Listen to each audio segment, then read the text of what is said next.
é muito interessante fazer... Pedro, a Bruna pediu para gravar. Acho que ela está gravando já, tá? Alguém mais quer? Quer que eu libere? Não? Imagina. Depois, se vocês quiserem, quem já colocou presente, não precisa. Quem quiser colocar agora, pode colocar, tá? Então, a gente vai fazer no Morfo o estudo de microbiologia e na sexta tarde a gente fica com as conferências de imuno. É bem interessante fazer essa associação da estrutura dos micro-organismos com o reconhecimento do nosso sistema imune. Vocês vão ver que lindo que é, como que a gente é uma máquina perfeita para combater esses patógenos. Bom, então a gente começa falando do que é um patógeno, né? Então, esse primeiro slide aqui, achei bem interessante, mostra diferentes, né, formatos, tamanhos de patógenos, mas a gente se refere a um patógeno, a um micro-organismo que possa causar uma colonização no nosso organismo e, consequentemente, uma resposta imune para tentar combatê-lo. Antígeno é tudo que vai causar uma resposta imunológica pelo nosso organismo. Então, o antígeno não é só um patógeno, um micro-organismo, não é só uma célula que pode se desenvolver dentro da gente. O antígeno pode ser um grão de pólen, pode ser uma toxina, né, veneno de cobra, de abelha, aranha. Então, antígeno é qualquer substância que cause o estímulo de uma resposta imunológica. E aí, quando a gente dá uma olhadinha nessas figuras aqui, deixa eu colocar meu ponteiro, a gente enxerga proeminências saindo desses micro-organismos. Então, a gente fala que cada pontinho desse aqui é um antígeno. Por quê? Porque cada pontinho desse, né, que eu estou apontando aqui para vocês, é uma proteína, é um carboidrato, é um lipídio que vai se ligar a receptores ou moléculas dos nossos, da nossa linha de defesa, causando, assim, a proliferação dos leucócitos e, consequentemente, a resposta imunológica. Beleza, gente? Sem problema, tá? Podem ir entrando, colocando presente e a gente continua. E aí, quando a gente fala anticorpo, nada mais é do que uma molécula de proteína. Então, vocês vão ver que anticorpo não mata antígeno, não mata patógeno, simplesmente auxilia o sistema imunológico a ter uma resposta efetiva. Então, anticorpo, eu brinco, né? Eu vou até tentar depois montar aqui nas próximas aulas. Quem é mais jovem não vai se lembrar, mas, ó, a Ju, o Hugo podem me ajudar aí. Existiam pessoas que tinham ideias esdrúxulas, né? Sempre existem, mas antigamente acho que era pior. Eles colocavam um carro com um som alto para fazer uma declaração de amor a uma pessoa, tá? Não sei se vocês já viram isso, Alessa, estou te vendo, Júnior. Vocês já viram isso? Já? A Maria Fernanda? Já recebi de aniversário, de parabéns. Eu também tinha medo, gente, vou falar, viu? Situação.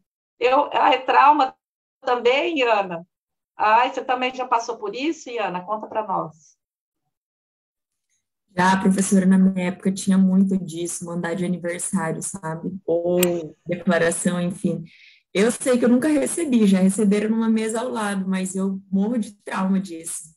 Eu falava que eu terminava a relação na hora, sem dúvida. Ai, não, fala, gente, é broxante, né? Pelo amor. Mas por que eu estou falando desses carros? Gente, é fazendo esse tipo de associação que a gente não esquece. Então, vocês imaginem, vocês estão namorando a Alessa.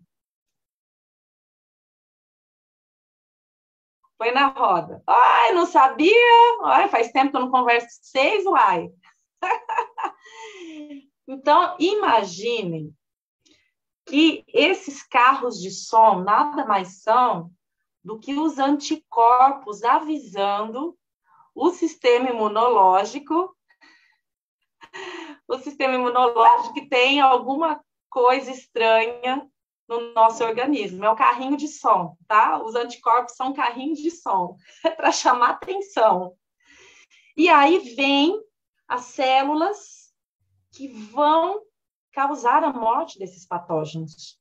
Então, o anticorpo é uma molécula de proteína que vai intensificar uma resposta do sistema imunológico. Aí, a gente tem também outros nomes que ao longo das aulas a gente vai desvendando, tá? Mas, vamos lá, tem essas perguntinhas aqui, né? Por que as vacinas nos protegem? Tá? Meu pai e minha mãe não acham isso, mas enfim, eu tento, né, explicar para vocês e vocês tentam repassar para quem acredita, tá? Porque, segundo eles, vacina não serve para nada, não. Poliomielite não foi disseminada, varíola não foi disseminada por causa de vacina, né? Mas, enfim, eles já estão com mais de 60 anos. Por que no local de um corte fica quente e dolorido? O que acontece com o nosso corpo quando ficamos doentes? Nosso corpo possui uma barreira para evitar a entrada de bactérias ou vírus que causam doenças? O que é aquela coisa amarela que aparece depois de um certo tempo no local onde machucamos? E por que algumas doenças só pegamos uma vez? Então, são perguntas do nosso dia a dia que a gente responde quando a gente estuda imunologia. E vocês vão ver como a imunologia é uma ciência extremamente intrigante. E com a Covid, a gente descobriu que tem muita coisa ainda para ser descoberta na imunologia. Mas a gente vai estudar o que tem até hoje, e já é muita coisa, tá? Bom, aí tem aquela perguntinha lá, né? A gente tem defesa, alguma barreira, né, que evite a entrada dos micro-organismos, dos patógenos? A gente pode pensar na muralha da China. Então, a muralha da China foi uma barreira construída durante muitos anos pelos chineses para evitar exatamente a entrada de invasores e, assim, também delimitar o espaço deles. E a gente tem uma muralha da China, com certeza, né? Então, a gente fala que nós temos barreiras externas de defesa, que elas podem ser classificadas como mecânicas, microbiológicas ou químicas. Então, as mecânicas, a gente tem aí os mucos produzidos pela vagina, tratos digestório e respiratório. A tosse é um mecanismo da gente expulsar, né, os patógenos que possam estar ali causando algum tipo de irritação no sistema respiratório. O espirro, a diarreia. Ai, nossa, eu tô com diarreia. O que corta? Gente, não é para cortar a diarreia. Se você comeu alguma coisa com toxina, ou se alguma bactéria está causando, né, a diarreia ou o micro-organismo, não é para cortar a diarreia, é para cortar a causa do que está levando aquele sintoma. Mas a diarreia é um mecanismo de expulsão das toxinas. É importante a gente eliminar as toxinas. A gente deixar o nosso organismo eliminar com a diarreia. E a gente tem que fazer a reposição de líquidos e sais minerais. O vômito também, né? Porque que muitas vezes a gente come algo que não faz bem e vem esse reflexo do vômito? Exatamente porque algo está causando algum sintoma, né, de reconhecimento, e aí a gente põe para fora. A pele, como eu falei para vocês, o próprio fluxo urinário. Então, a urina ali na uretra já carrega possíveis micro-organismos que possam ter se aderido.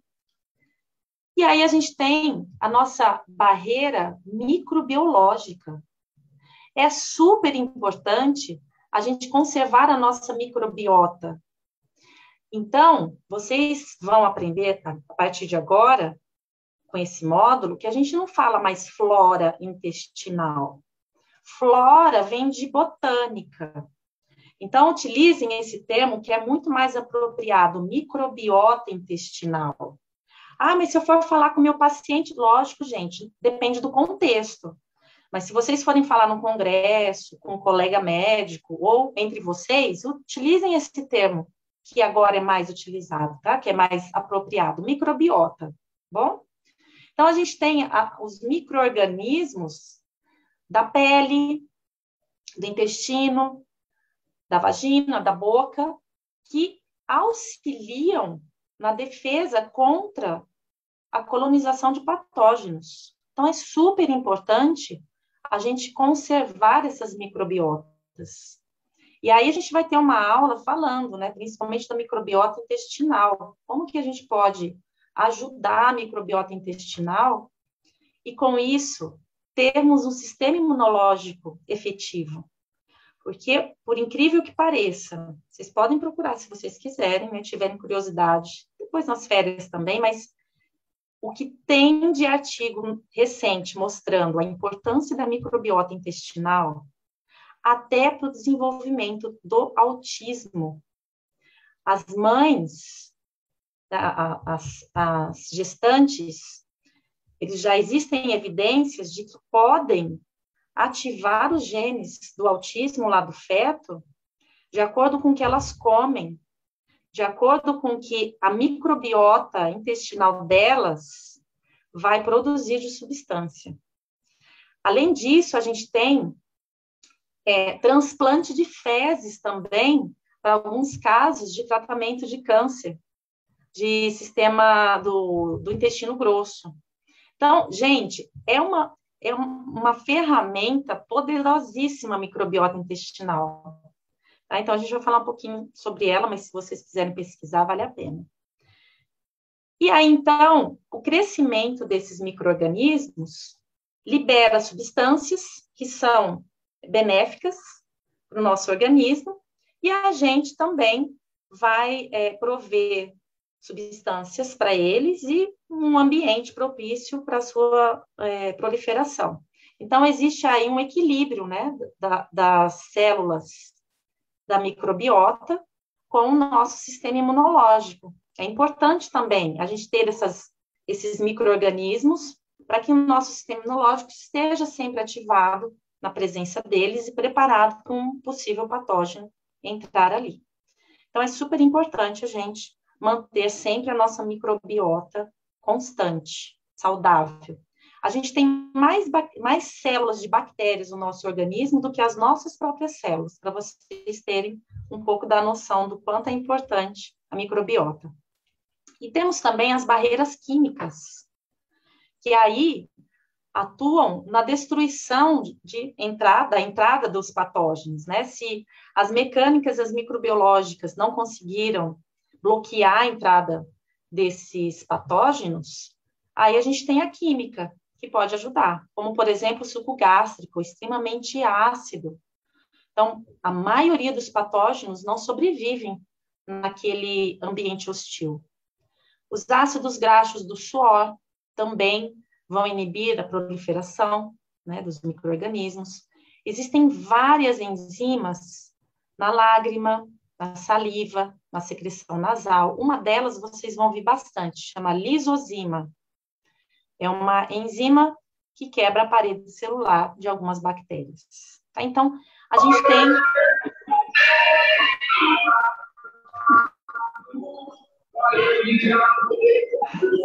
Hoje você quer perguntar alguma coisa ou quer compartilhar o som? Pode, gente. Não, já foi, já. Beleza. Tudo bem até aqui, gente? Tati, Bom, Oi? deixa eu só te perguntar, só para eu anotar. Tá. As químicas, elas atuam na destruição do patógeno, é isso? Quando a mecânica e a microbiota não conseguem. Isso, exatamente, tá? Isso aí, vamos tentar. Imagina, Gi, não tem problema, só para encher o saco. Tudo bem? Bom, a gente tem todas essas barreiras externas para a gente se defender contra os possíveis patógenos, né? O problema é que alguns conseguem ultrapassar essa barreira. Gente, eu adorei esse cachorro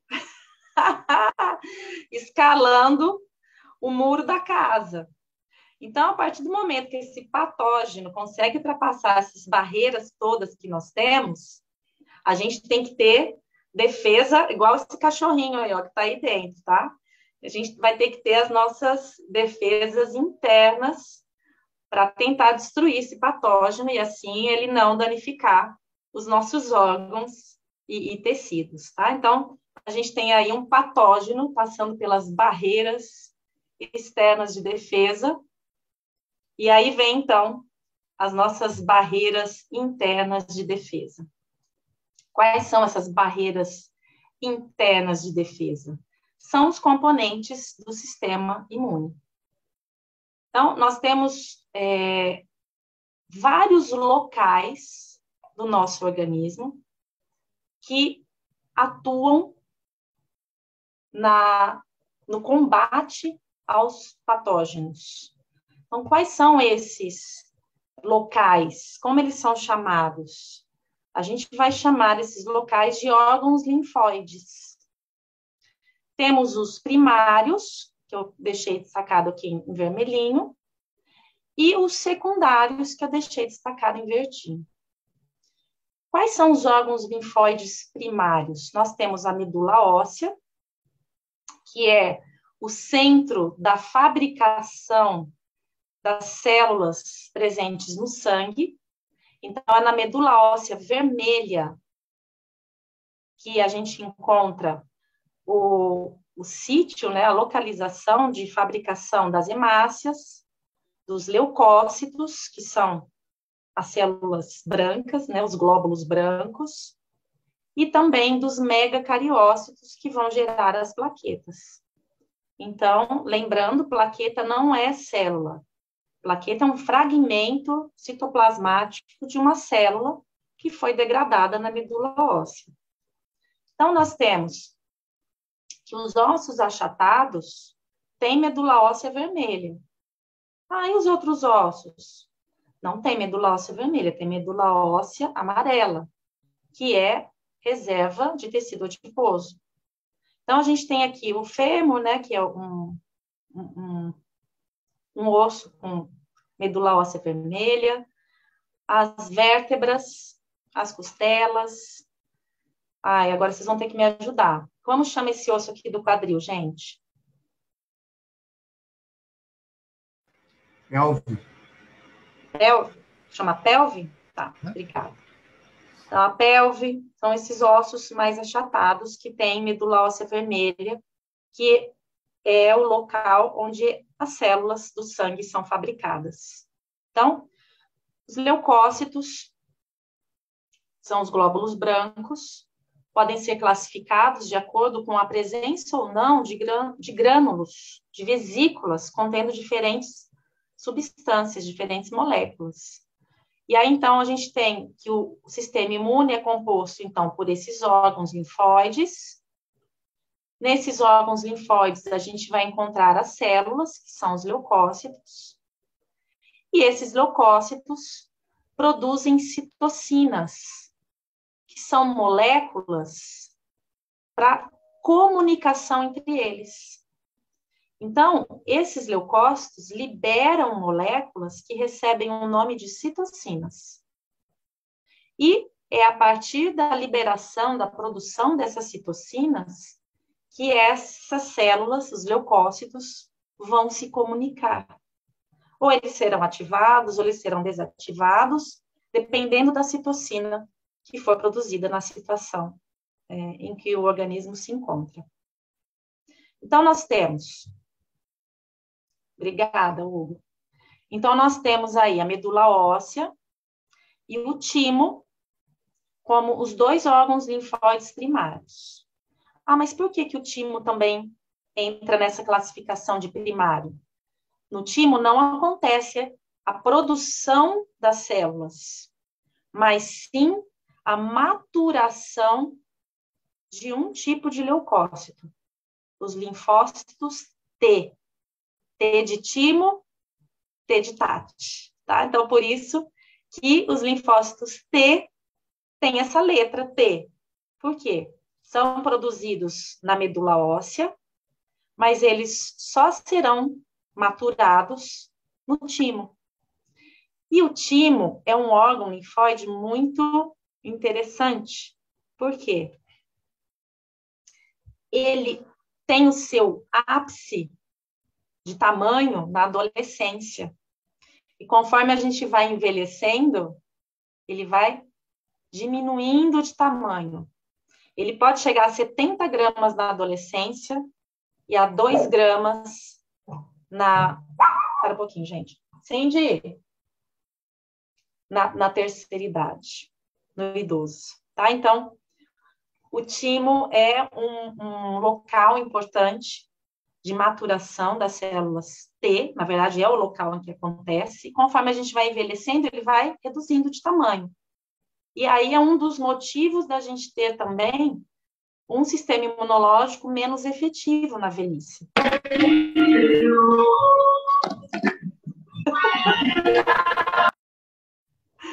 Ô, Gi, tira esse dedo daí, vai. Oh, meu Deus. Então, nós temos... Como é que você está prestando atenção em imunologia com um som desse, menina? Nós temos que o timo é o local de maturação dos linfócitos T, tá? E o restante das outras células vão sofrer maturação na medula óssea mesmo. Então, depois a gente vai ver porque são chamados linfócitos B. Ah, e os outros órgãos linfóides secundários? Então, a gente tem as tonsilas palatinas, que antigamente eram chamadas de amígdalas, né, que são essas duas bolinhas que a gente sente aqui do lado, dos dois lados, aqui no pescoço. Antigamente era amígdala, até hoje a gente ouve falar, mas esse nome não é mais utilizado, por quê? Porque tem as amígdalas no cérebro. Então, para não confundir, ficou tonsila palatina, tá? Os linfonodos, o baço, essa placa de Peyer, vocês lembram disso? Vocês chegaram a ver lá na etapa 1? Placa de Peyer, ou agora, viram? Tô vendo a Iana fazer assim. No ilha, né? Oi, Marcos? Acho que é no ilha essas placas de Peyer, né? Isso, perfeito, Marcos, lá no ilho, isso mesmo. Que é um tecido especializado para poder atuar, né, contra patógenos, essa placa de Peyer. O apêndice, que para a gente hoje só serve para dar apendicite. Para os herbívoros ele é super importante, mas ali, já que sobrou, né, na evolução um pouquinho desse apêndice, ali ficam várias células de defesa, é uma maneira também de ajudar ali na defesa do intestino. E os vasos linfáticos. Então, nós temos todos esses componentes do nosso sistema imune para tentar combater os nossos patógenos que passam pelas barreiras externas de defesa, tá bom? Aí eu pergunto para vocês. Professora. Oi? O que você falou sobre essas células? Aqui dos leucócitos? Isso. Que eles são classificados como agranulócitos ou granulócitos, de acordo com a presença ou não de grânulos de secreção. Só que a gente vai falar de cada célula depois, tá? Depois a gente vai aprofundar um pouquinho cada uma delas. Mas os dois agranulócitos que a gente considera são os linfócitos e os monócitos. E os granulócitos, temos esses três e mais um depois que a gente vai falar sobre ele, tá? Então, só para vocês saberem que quando a gente olha num tecido, identifica esses leucócitos, a gente consegue classificá-los como granulócitos ou agranulócitos, de acordo com a presença ou não de grânulos de secreção. Mas todos eles vão liberar citocinas, que são moléculas que fazem a comunicação entre eles, entre os leucócitos. Bom? Tati, Oi? Você pode repetir só o que você tinha falado de placa de Peyer? Uhum. A gente vai ver depois também, mas eu repito, tá? Placa de Peyer é um tecido especializado da mucosa do intestino que contém leucócitos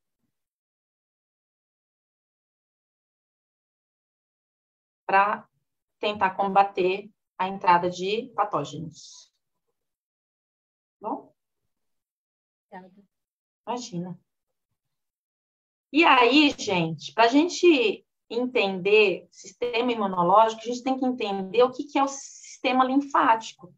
Porque senão vai fazer um pandemônio na cabeça de vocês. Porque, ó, falei de linfonodo, vasos linfáticos, o que seriam essas duas estruturas? Então, é super importante vocês fazerem a conexão do sistema sanguíneo com o sistema linfático, tá? Então, o que são esses vasos linfáticos? Então, trouxe para vocês o conceito de sistema linfático, tá? Então, aqui, ele é um sistema formado por vasos e órgãos linfóides por onde circula a linfa.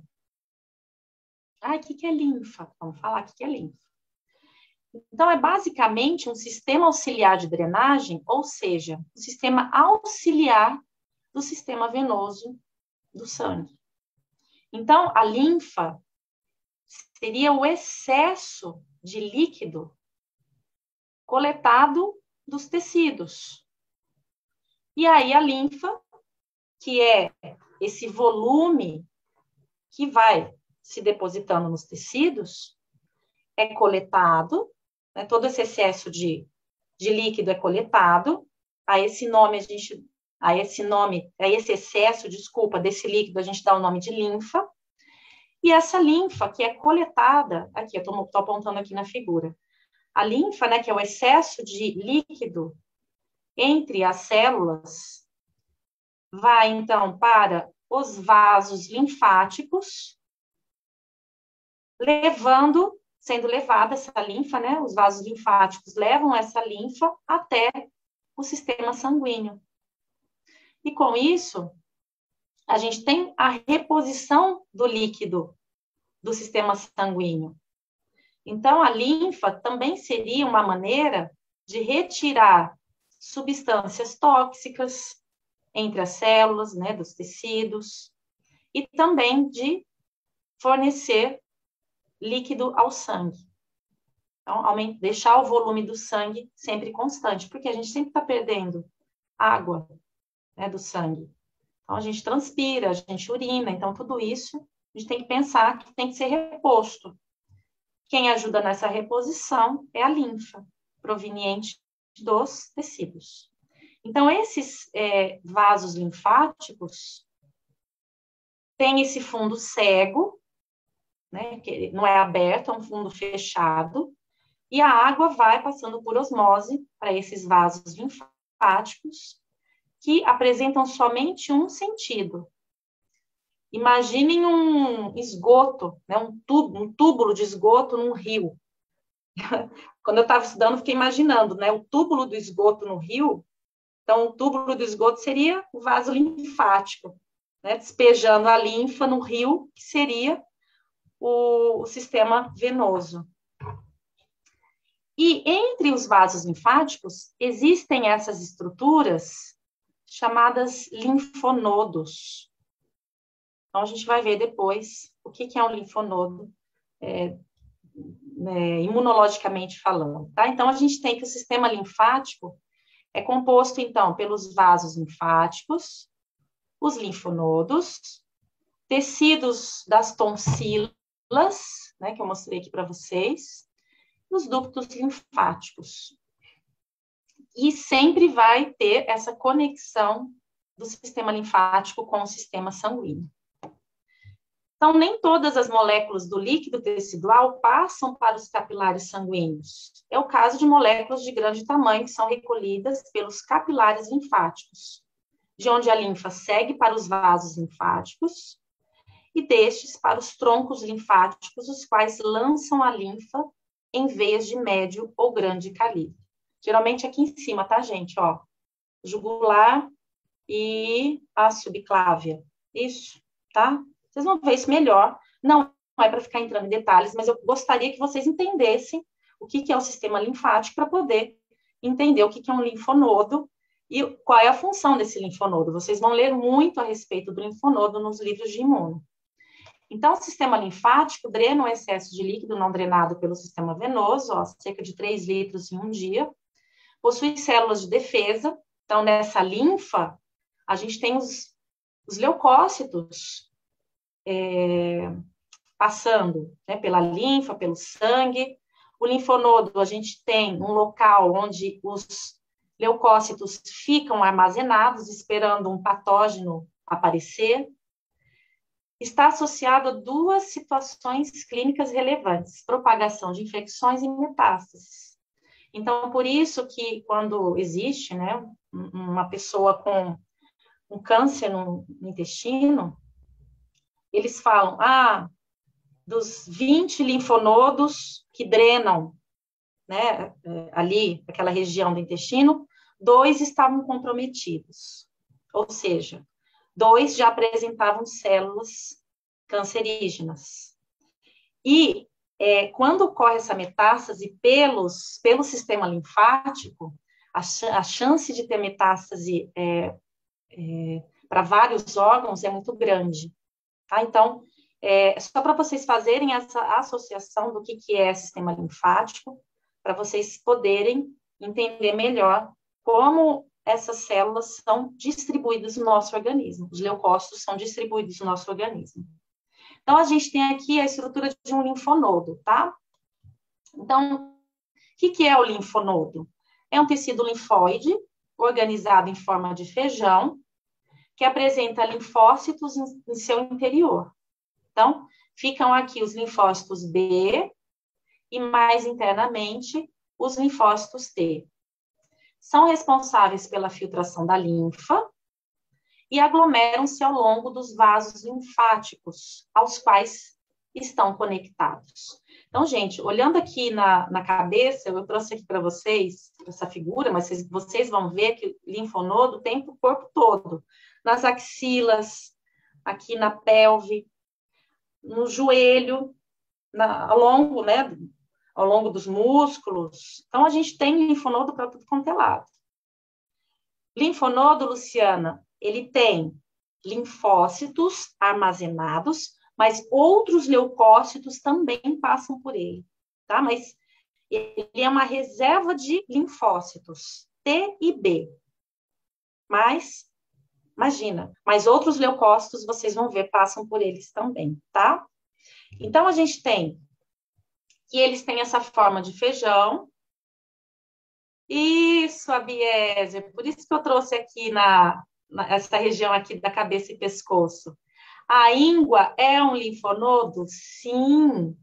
A íngua é um linfonodo em que está acontecendo a proliferação das células T e B para combater algum patógeno que foi apresentado a eles aqui, nessa região. Então, seria uma sala de espera. Sabe a sala de espera do Zoom? É o linfonodo do sistema imunológico, só esperando ali o patógeno chegar, isso mesmo, tá? Então, quando a gente tem, principalmente aqui, né, nas tonsilas palatinas, a gente tem aquela bola inchada, significa que está dolorida, significa que ali está acontecendo uma batalha naval, né? Os linfócitos tentando matar os patógenos que estão ali apresentados a eles. Esses são os gânglios linfáticos? Sim, Marcos. Só que, perfeito, e eu vou falar para vocês agora. Vocês vão usar muito, vocês vão ouvir, na verdade, muito essa história de gânglio linfático. O marido é médico, ele usa esse termo até hoje. Mas não é o mais correto. Os professores de anatomia vão falar isso para vocês. O mais correto é falar linfonodo. Por quê? Quando a gente fala gânglio, a gente lembra do sistema nervoso. E aí faz confusão. É a mesma coisa da tonsila e amígdala. Então, se falar gânglio linfático, ok. Vocês vão até encontrar nos livros um pouco mais antigos, edições mais antigas.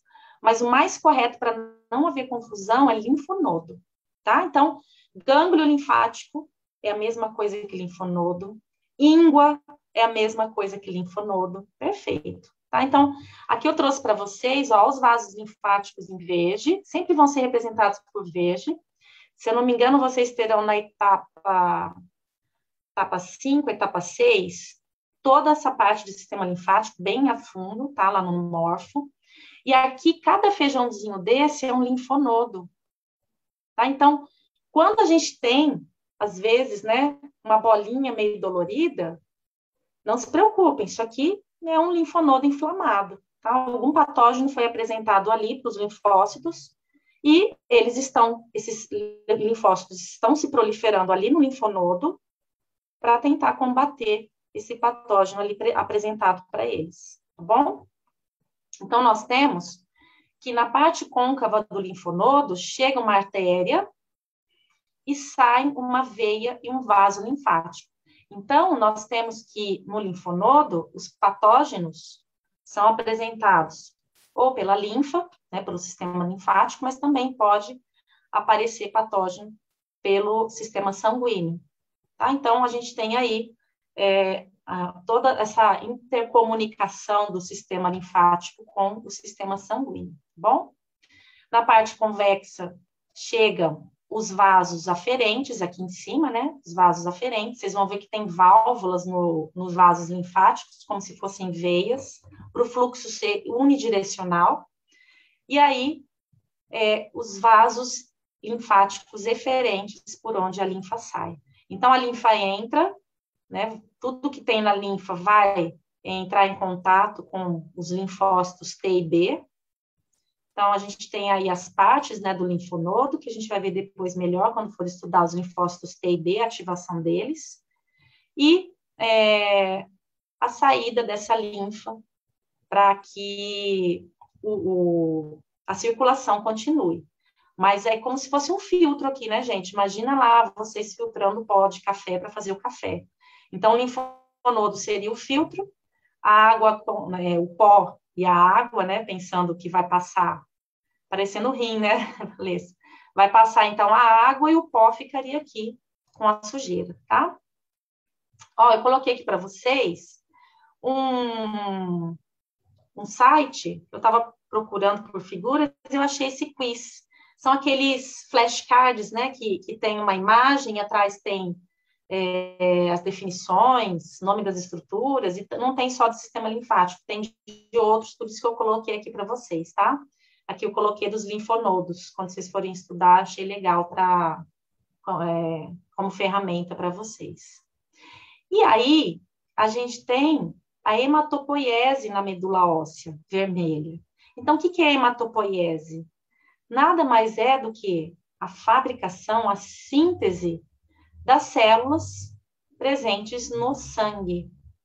Então, existe uma célula-tronco que é chamada hematopoética, ela é pluripotente, ou seja, ela pode se desenvolver em qualquer tipo de célula do nosso organismo, e a partir dessa célula-tronco, existe uma diferenciação, uma pequena diferenciação dela, que pode, então, seguir para o caminho de uma célula-tronco linfóide, que seria uma progenitora linfóide, ou então uma progenitora mieloide, ou uma progenitora do megacariócito e do eritrócito. Então, vamos lá, a gente tem uma célula-tronco na nossa medula óssea, que pode sofrer uma pequena especialização, né, uma pequena modificação, e dessa célula-tronco principal,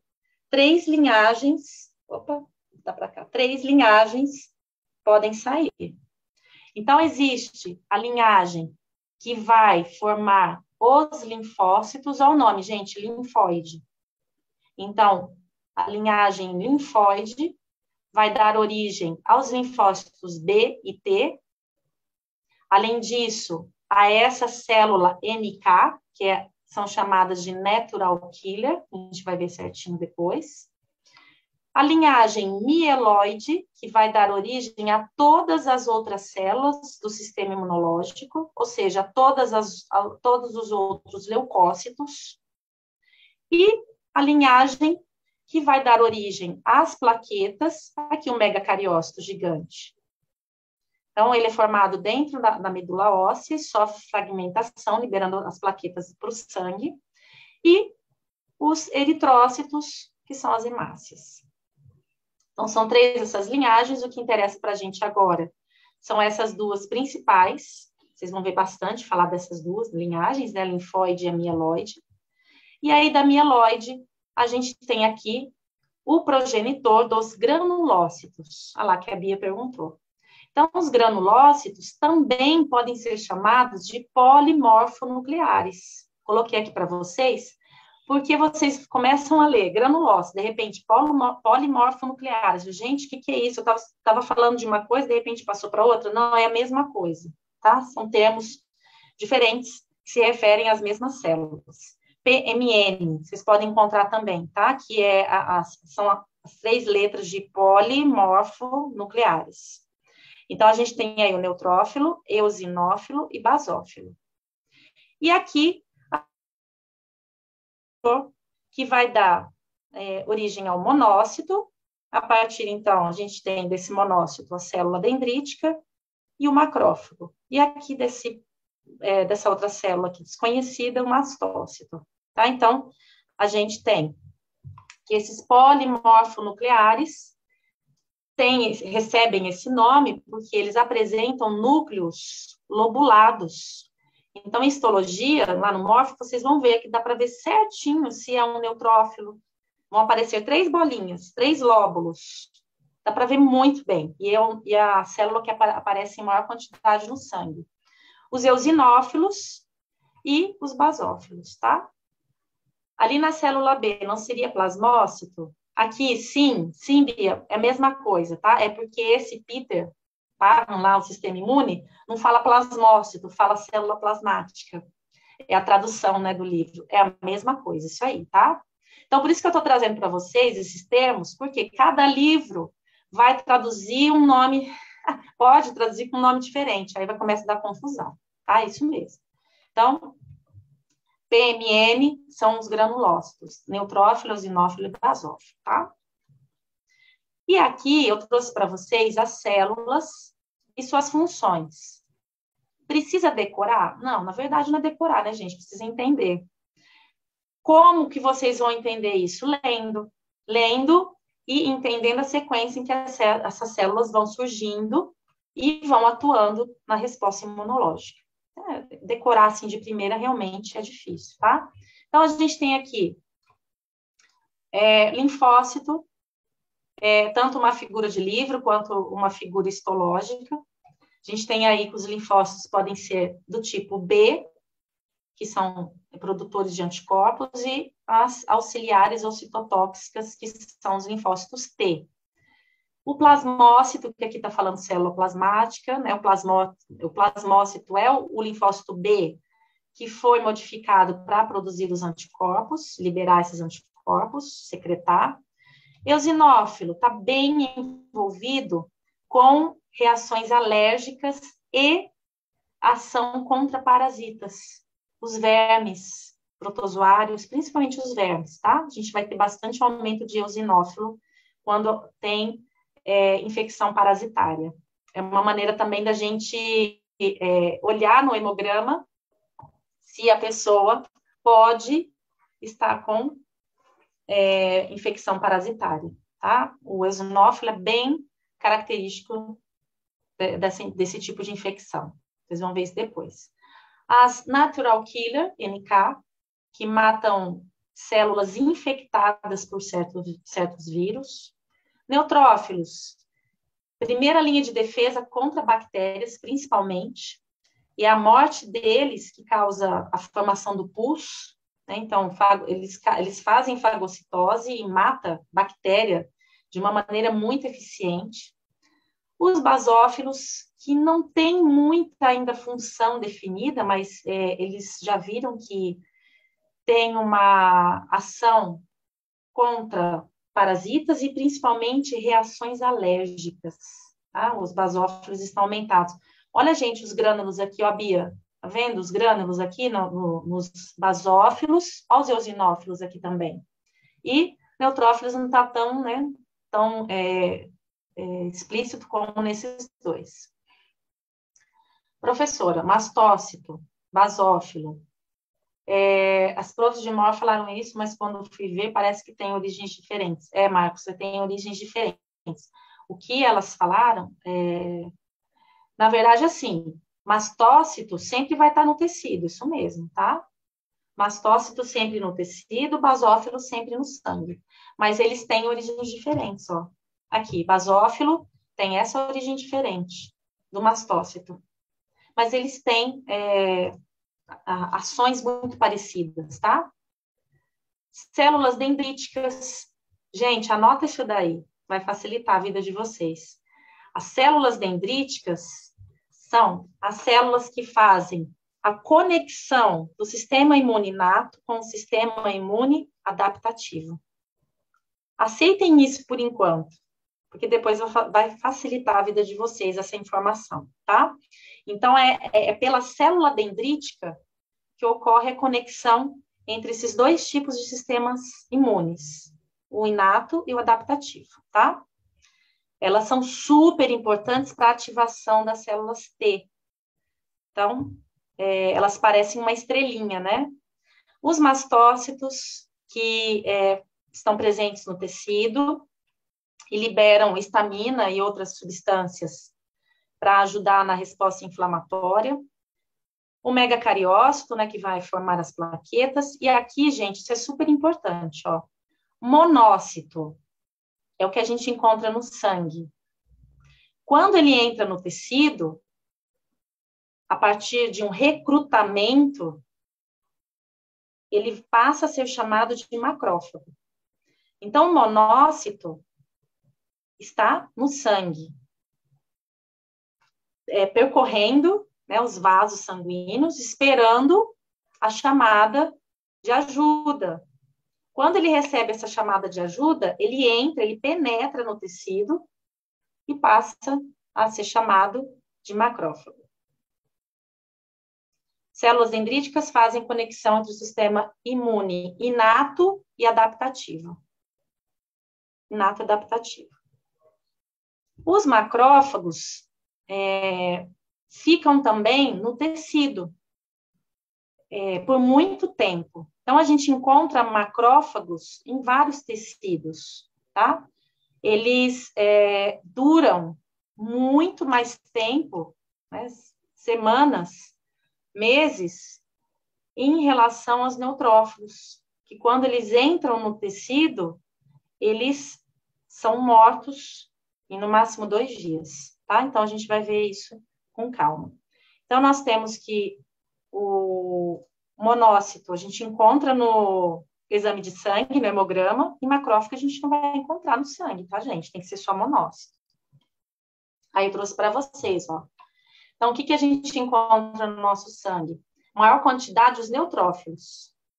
Os eosinófilos e basófilos, os monócitos e os linfócitos. Então, gente, ó, proporção de leucócitos no sangue, a gente tem muito mais neutrófilos. Essa proporção vai nos dizer mais ou menos 50 bilhões de neutrófilos que ficam no nosso sangue. São os neutrófilos, desculpa, falei ali para vocês do macrófago, são os neutrófilos que ficam percorrendo os vasos sanguíneos, esperando serem chamados por alguma infecção, né, no caso, uma inflamação, e entrarem no tecido. Os macrófagos, eles entram, penetram no tecido e ficam lá esperando algum patógeno aparecer, né? Algum patógeno invadir o nosso organismo, tá? Mas tem as fotos, vai ficar mais fácil para vocês. Então, a gente tem aqui que esses nomes de neutrófilos, eosinófilos e basófilos vieram a partir da cor que eles ficam reagindo com os corantes ácido-básicos, que é a hematoxilina e a eosina. Tá? Então, por isso que vem esse nome. Então, os eosinófilos, como eles têm bastante compostos básicos, eles se ligam à eosina, que é ácida. Por isso que eles são mais rosas, né? Mais roseados. E os basófilos se ligam à hematoxilina, porque eles têm mais compostos ácidos, e aí eles ficam da cor roxa. Aí os neutrófilos, eles são neutros, não ficam de cor nenhuma, com maior proporção. Por isso que vem esses nomes, neutrófilos, eosinófilos e basófilos. Bom, e aí, eu trouxe para vocês algo que vocês vão ouvir muito na clínica. É a história de que os neutrófilos ou os leucócitos estão com desvio à esquerda. Vocês já ouviram falar disso? Algum exame de sangue? Não, Marcos, eu estou vendo o Marcos, o Hugo. Não, a Bia, Maria Fernanda e Júnior. Vocês já ouviram falar que estava a Carol sim, a Alessa não? Tá com desvio à esquerda. Então, uma dica para vocês. Quando está para o desvio à esquerda, olha só, gente, aqui o grau de maturidade de um neutrófilo. Então, na medula óssea, ele vai se encontrar dessa maneira, vai maturando. Olha o que vai acontecendo com o núcleo dele. Vai sofrendo, então, uma segmentação, e ele estará ativo, maduro, quando chegar nesse grau 8, vamos colocar assim. Então, quando a gente vê muitas células imaturas no sangue, ou seja, elas não estão com a forma madura que deveriam sair da medula óssea, a gente fala que tem muita célula com desvio à esquerda. Isso, Iana, interfere na eficácia do sistema imunológico. Exatamente por quê? Quando que a gente tem muito desvio à esquerda? Imagina. Quando a medula óssea está sendo estimulada a fabricar muitas células de defesa devido a um patógeno, só que ela não está dando conta da maturação. Marcos, inflamação prolongada, ou também se for uma infecção viral, Marcos. Tá? Então, uma inflamação prolongada e principalmente uma infecção viral. O vírus vai afetar, vai invadir a medula óssea e ela não dá conta de fazer a síntese e maturação no tempo correto, devido à presença desses vírus se proliferando ali nas células dela. Então, é indicativo, principalmente de infecção viral, quando vocês ouvirem falar neutrófilos com desvio à esquerda, leucócitos com desvio para a esquerda. Por quê? Porque eles estão saindo imaturos da medula óssea, que é um indicativo de que existe vírus se proliferando ali e causando uma ineficácia do sistema imunológico. Tá? Como a Iana perguntou. Oi? Então, tipo assim, eu não entendi muito bem. Quando tem desvio para a esquerda, é porque a medula não está produzindo? Ela está produzindo, mas os neutrófilos, os leucócitos, né, no caso que estão saindo, não estão maduros. Eles não sofreram a diferenciação final deles. Eles estão indo para o sangue sem função. É esse que é o problema, tá? Então, tanto é que quando a pessoa tem leucemia, ela encontra um alto número de leucócitos, né? É um indicativo, 50 mil leucócitos, o certo é 10 mil. Mas que bom que está em 50 mil, né? Sinal que está tentando combater alguma coisa? Não. Porque esses 50 mil são imaturos. Então, a imaturidade dos leucócitos mostra que alguma coisa está errada na medula. Então, ela está sendo hiperestimulada ou, no caso, uma mutação levando a um câncer ou um patógeno levando, então, a uma infecção. E ela fica ineficaz. Né? A medula óssea não consegue fazer o seu papel corretamente. Bom, imagina. Aqui é medula óssea, né? Então, a medula óssea, a gente tem grandes reservas de neutrófilos que ficam estocados e que vão ser liberados se ela receber uma mensagem. Ah, mas que mensagem? Vocês se lembram qual é o nome daquelas moléculas lá que conversam, que faz a conversa entre as células de defesa? Citocina. Citocinas, exatamente. Então, quando começa, quando tem o início de uma infecção e a resposta é iniciada, a gente vai ver qual é o caminho, né? Qual é caminho não. Qual é a sequência?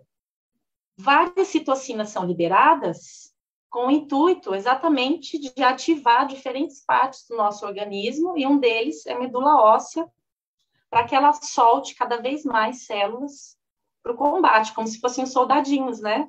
Numa guerra. Então, os leucócitos vão se dirigir para o tecido infectado, engolfam, gente. Coloca fagocitam, tá? Fica mais bonito, mas no livro tá engolfam. Parece gorfar, né? Engolfam é fagocitar, é a mesma coisa. E matam as bactérias. Os neutrófilos morrem no tecido, são fagocitados e degradados pelos macrófagos. Olha que linda que tá essa figura. Eu trouxe para vocês isso aqui, ó. Então, aqui o vaso sanguíneo, o tecido em que tem infecção por bactérias. Então, infecção é presença de um patógeno se proliferando, que é diferente da inflamação. A inflamação é uma resposta do sistema imune na presença ou não de um patógeno. E aqui, os fagócitos. O que são fagócitos? São células que fazem fagocitose para destruir o patógeno. Quais são os dois fagócitos? A gente tem um macrófago, olha como ele é grande, né? Macrófago, e o neutrófilo, que antigamente era chamado de micrófago, mas hoje em dia ele é chamado de neutrófilo, tá? Então, macrófago e micrófago, que é o neutrófilo, são os fagócitos que estão na linha de frente da defesa para tentar matar essa bactéria rapidamente. Tá? Então, eles têm que ser rápidos, porque as bactérias se proliferam muito rápido, vocês vão ver. Tem bactéria que a cada 20 minutos ela se divide de 2 em 2, 2 elevado a n.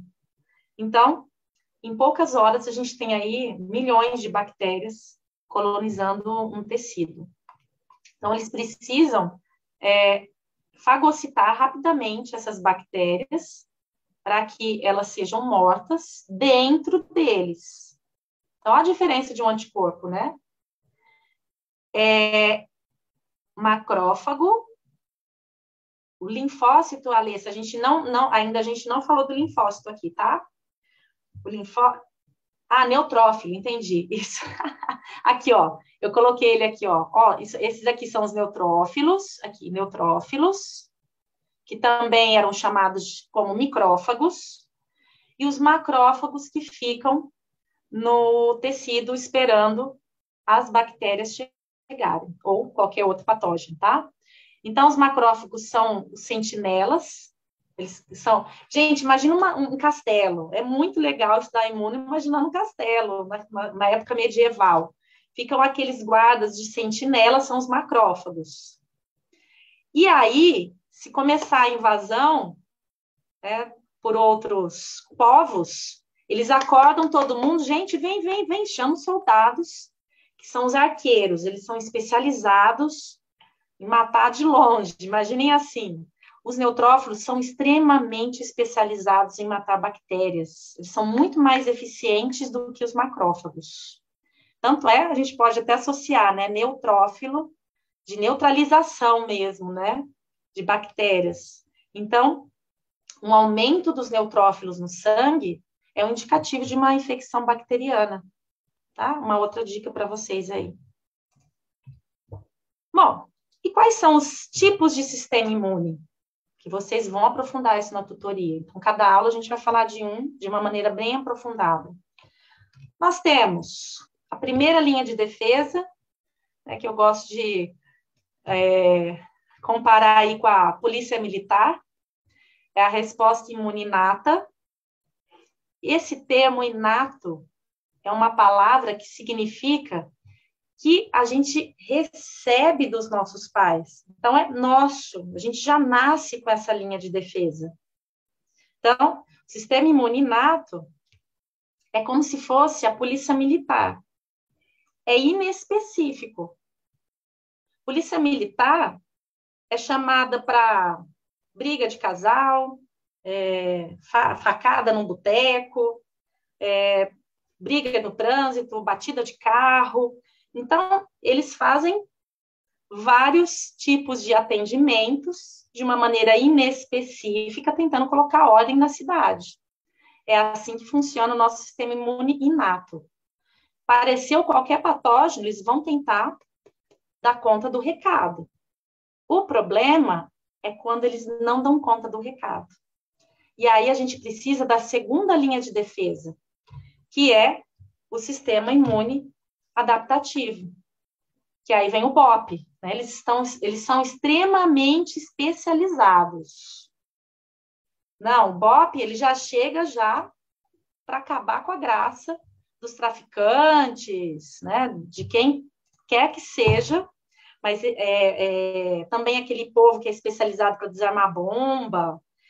Então, imaginem que a gente tem a PM tentando dar conta do recado, né? Dias e dias tentando dar conta do recado, eles não estão dando conta do recado, e aí começam a recrutar o BOP. Manda ver, BOP, manda ver, BOP. Só que o BOP é específico para aquele caso. E, então, eles são muito mais eficientes, só que eles demoram. Eles demoram pelo menos uma semana para poder mostrar eficácia, tá? Porque eles precisam ser recrutados e é exatamente aquele patógeno que vai desencadear uma resposta específica do BOP. Então, as células de defesa do sistema imune adaptativo, elas precisam ser selecionadas antes, diferente do sistema imune inato. Qualquer uma vai atacar qualquer patógeno. Aqui, na adaptativa, não. São células específicas para aquele patógeno. E até achar no meio de milhões, demora um pouco. A gente pode comparar isso com uma gripe forte que a gente tem. A gente começa com sintomas, lá para o 3º, 4º dia, fica bem ruim, né? Nossa, a gente está morrendo. E aí a gente começa a ter a melhora. Uma semana depois do início dos sintomas, desaparecem. Geralmente eles desaparecem. Então, é o tempo do sistema imune adaptativo entrar em ação. Por que vocês tiveram sintomas? Porque o sistema imune inato não deu conta do recado. É a tropa de elite. O sistema imune inato não deu conta do recado. Então, aí entra o adaptativo. Bom? Então, o adaptativo se organiza em torno de uma infecção em curso e se adapta às características do patógeno infectante. Tá? Nuances aqui quer dizer características. Então, a gente tem essas características de cada sistema imune. Então, na inata, a resposta é rápida, leva horas para entrar em ação e já tentar eliminar o patógeno. Adaptativa é lenta, dias a semanas. É invariável, e aqui no caso é variável, vocês vão entender por quê depois. Tem um número limitado de especificidades na inata, e aqui a gente tem uma especificidade altamente seletiva para cada patógeno. E na imunidade inata, a resposta sempre vai ser constante, diferente da adaptativa. Que, por exemplo, se a gente pegou gripe de uma mesma cepa, e a gente teve sintomas, então a gente produziu anticorpos. Então, a gente só vai produzir anticorpos se a adaptativa foi acionada. E como a gente já tem anticorpos circulando no nosso organismo, quando entra o mesmo vírus, esses anticorpos se ligam, e aí vem o carro de som, né? Alessa, te amo, assinado Ítalo. E aí é rapidinho, é muito mais rápido, por isso que a gente não fica doente duas vezes de um mesmo patógeno, só se ele sofreu mutação. Bom? Isso funciona para a COVID, Alessa? Funciona se a gente se contaminou com a mesma cepa. Se for uma cepa mutante, aí eles já estão vendo que os anticorpos, né, daquela outra cepa é meio como se fosse uma gripe, né? Não funciona. Então, gente, vão se acostumando, porque a gente vai usar máscara pelo menos até o final do ano que vem, eu acho. E vamos tomar várias vacinas até a pandemia desaparecer. Por quê? Está sofrendo mutação muito rápido, mas é característica do vírus de RNA. E a gente vai entender por quê, tá? Então, a gente tem aqui, ó, Inata, que lindo, gente. A nossa medula óssea produz todos os dias linfócitos específicos para cada antígeno diferente. Um açúcar diferente, uma proteína diferente. Ela produz sem saber se existe essa molécula, esse antígeno. Simplesmente ela tem que produzir antes desse antígeno aparecer, porque senão uma pessoa morre, né? Até ela produzir, até entrar em contato e matar tudo isso. Então, todos os dias a gente tem aí linfócitos T e B sendo produzidos de maneira exclusiva para um tipo de antígeno. E durante uma infecção, o linfócito que teve contato com o patógeno, né, ocorre aqui a ligação desse patógeno específico aqui para esse linfócito, vai ocorrer, então, a proliferação desse único tipo de linfócito lá nos linfonodos, por isso que incha, por isso que a gente sente dor. Incha porque está ocorrendo proliferação de linfócitos no linfonodo, porque eles foram ativados pela presença de um patógeno, de um antígeno. Então, a gente tem aqui, olha só, o número de micro-organismos pela duração da infecção, gráfico mostrando, ó. Se não tem imunidade inata, olha só, gente, os micro-organismos como crescem desesperadamente. Então, vocês imaginem, pessoas que têm deficiências na imunidade inata, como eles não sofrem? E existem doenças genéticas que levam a essa deficiência. E se tiver uma deficiência na imunidade adaptativa. Então, a gente tem aqui o sistema imune inato atuando, depois de um tempo ele não consegue mais, e aí, então, os micro-organismos se proliferam. Qual é um exemplo típico disso? O HIV, infecção por HIV. Por quê? Porque o HIV é um vírus que infecta os linfócitos TCD4. Vocês vão ver qual é esse tipo TCD4. Então, a gente tem aqui uma deficiência adquirida da imunidade adaptativa. E os indivíduos normais, que têm os dois tipos atuando, como se fosse também uma vacina, né? A gente tem aí um número de micro-organismos caindo rapidamente, depois de alguns dias, como atuam as vacinas, tá? Já vou responder, tá? Tem gente me perguntando, só vou responder, daqui a pouquinho eu respondo, senão a gente vai terminar um pouquinho tarde. Então, nós temos aí a resposta imuninata, que é composta por componentes celulares e humorais. O que significa humoral? Tudo bem, né? Celular são células. Humorais é porque são moléculas solúveis no plasma, solúveis na linfa. Então, são moléculas, tá? Esses componentes humorais são moléculas liberadas.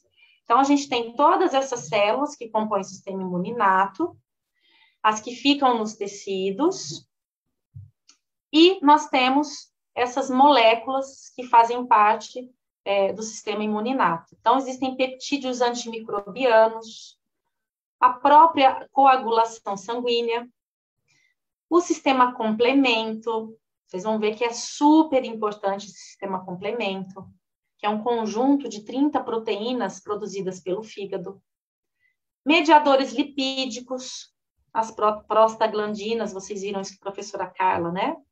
Provenientes do ácido araquidônico, citocinas e quimiocinas e proteínas de fase aguda. Então, a gente tem todos esses componentes do sistema imune inato. A gente vai estudar melhor isso na próxima aula, tá? Por enquanto, agora eu vou destacar para vocês o que é importante vocês darem atenção para entender imunologia. O que é importante para vocês entenderem imunologia? Bom, falei do sistema linfático, que é muito, muito importante. E outra coisa, assim, que tem que ficar muito claro para vocês. Existem receptores nas membranas plasmáticas desses leucócitos.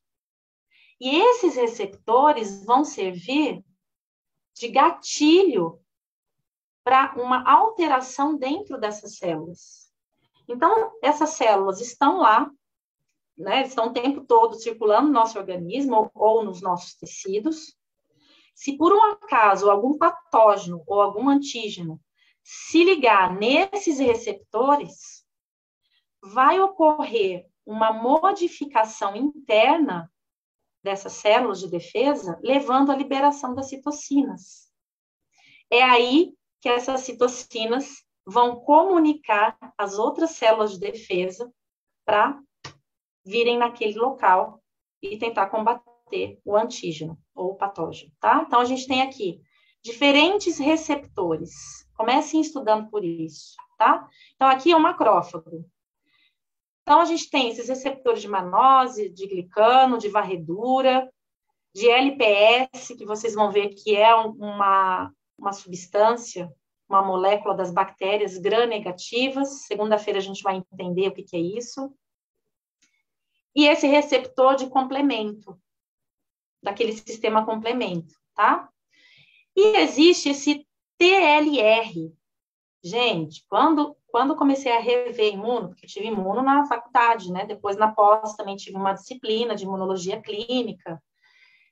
E agora, né, comecei a dar aula porque era uma outra professora e ela saiu, então eu assumi que tem relação com a microbiologia, eu já dava aula de imuno, mas em outros cursos.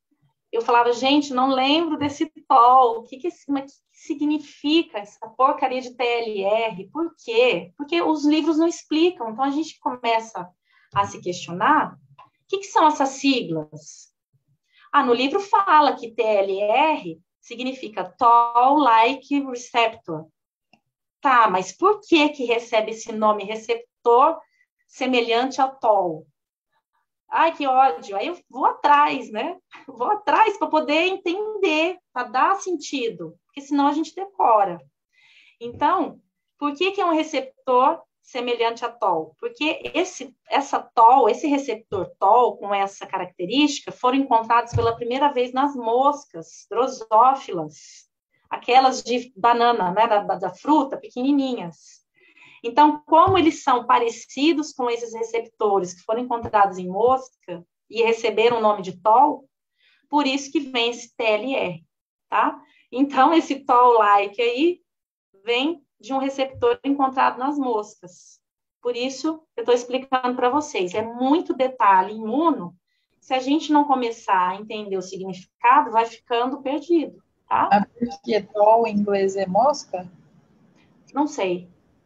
Eu aceitei. Boa. Alguém pode ver para mim aí, por favor? Não, não é mosca, não. Mosca em inglês é fly. Eu não sei o que é Toll em inglês, gente. Procura aí, fazendo favor, enquanto eu vou vendo Pedágio, aqui. tá escrito aqui.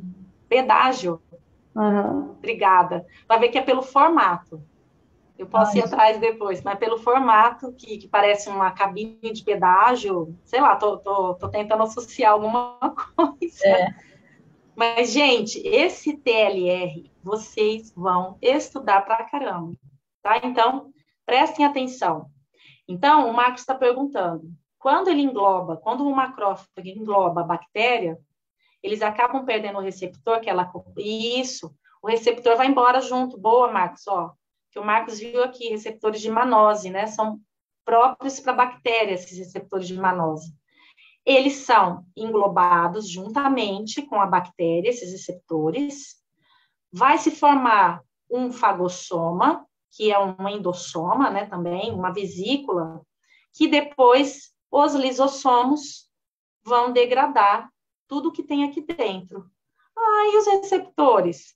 Os receptores não são degradados, eles são reciclados, e outros receptores vão sendo colocados o tempo todo, tá? coloca receptor, esses receptores são colocados para dentro por uma fagocitose, é reciclagem, tá? Tudo por reciclagem, beleza? Depois eu vou ler uma outra pergunta que está bem longa, aí eu leio depois, tá? Então, olha só, gente, esses TLR.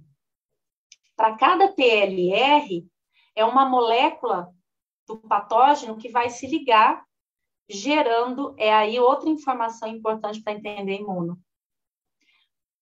O que esses receptores fazem lá na membrana plasmática das células?